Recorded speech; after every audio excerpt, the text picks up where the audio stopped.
A winner is a dreamer who never gives up.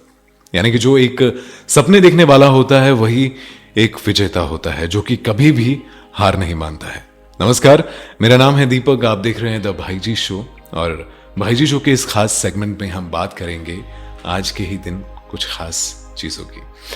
Madiba, जिन्होंने ये खूबसूरत शब्द कहे थे और किस तरह से उन्होंने अफ्रीकी लोगों को, वहाँ के जितने भी नागरिक थे अफ्रीका के, उन्हें इंस्पायर किया था, उनकी दुख और समस्याओं को दूर किया था। आप जान ही गए होंगे कि मैं किन की बात कर रहा हूँ। जी हाँ, और ये और कोई नहीं, ये अफ्रीका के पहले राष्ट्रपति, जिन्होंने एक अच्छी सोच को एक उड़ान दी और लोगों की समस्याओं को समझा। नेल्सन मंडेला जी थे ये, और इनकी कहानी बहुत ही खूबसूरत है, बहुत ही जिसे कहते हैं कि एक तरह से अगर कहा जाए, इन्हें अफ्रीका का राष्ट्रपिता भी कहा जाता था। जिस तरह से भारत में बापू यानी कि महात्मा गांधी जी को राष्ट्रपिता कहा जाता था।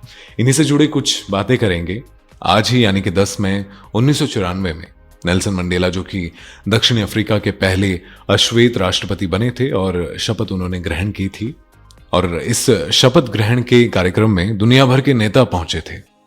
अपने भाषण में नेल्सन मंडेला ने कहा था कि कभी नहीं और कभी नहीं, ये जो हमारी धरती है ये अब कभी भी किसी के गुलामी में नहीं रहेगी। ये जो हमारे देश की जमीन है वो हमेशा हमेशा के लिए आजाद है।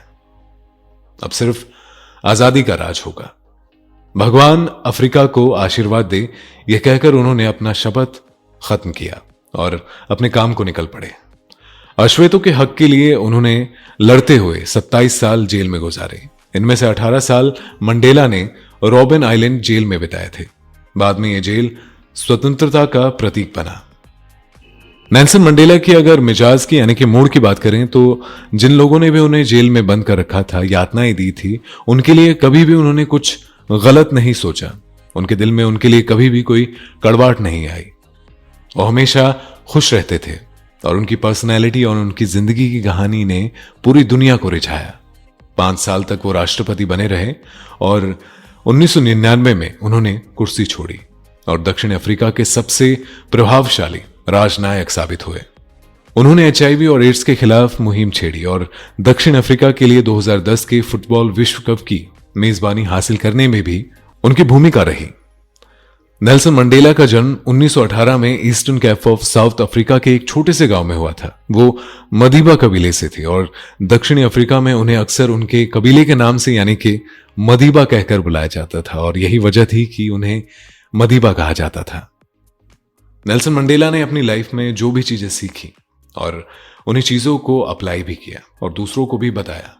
वो एक चीज जो उन्होंने दूसरों तक पहुंचाई और कही, वो ये थी कि जब हम बाहरी तौर पर रहते हैं तो चीजों को आंकना और समझना बहुत आसान होता है, लेकिन जब हम ऐसे सिचुएशन में आ जाते हैं जहां पर वो चीजें अप्लाई नहीं हो पाती है, जहां कोई आपकी मनोस्थिति काम नहीं करती है, तो वहां पर आपको खुद को समझना और जानना बहुत जरूरी होता है। जब वो जेल में थे तो उन्हें ये सारी चीजें सीखी, जानी कि उनके अंदर कितनी ईमानदारी है, कितनी एक धैर्य है उनके अंदर और वो किस तरह से खुद को जान सकते हैं।